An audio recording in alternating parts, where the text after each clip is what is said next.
Buongiorno a tutti. Aprire il cofano.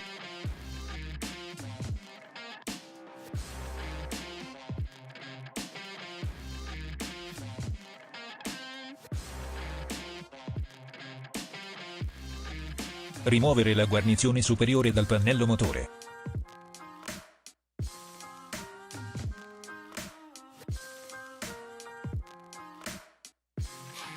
Rimuovere l'involucro impermeabilizzante.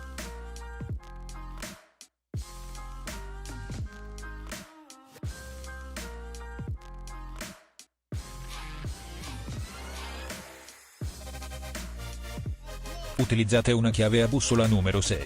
Rimuovere il coperchio della scatola filtro abitacolo.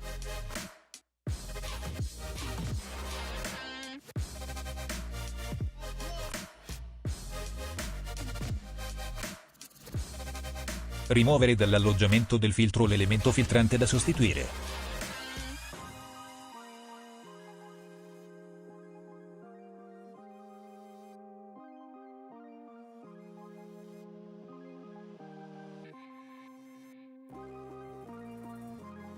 Inserire un nuovo elemento filtrante nell'alloggiamento del filtro. Seguire la direzione della freccia del flusso d'aria sul filtro.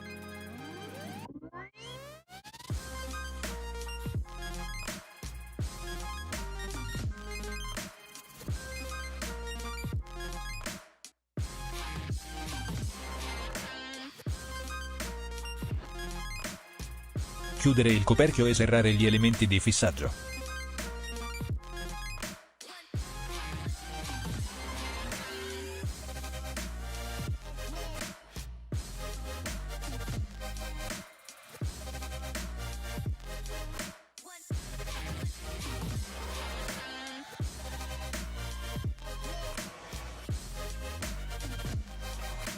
Montare l'involucro impermeabilizzante.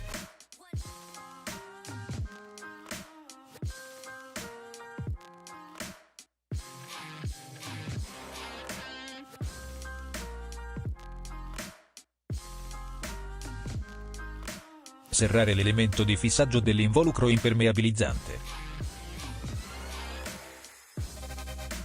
Installare la guarnizione superiore sul pannello motore.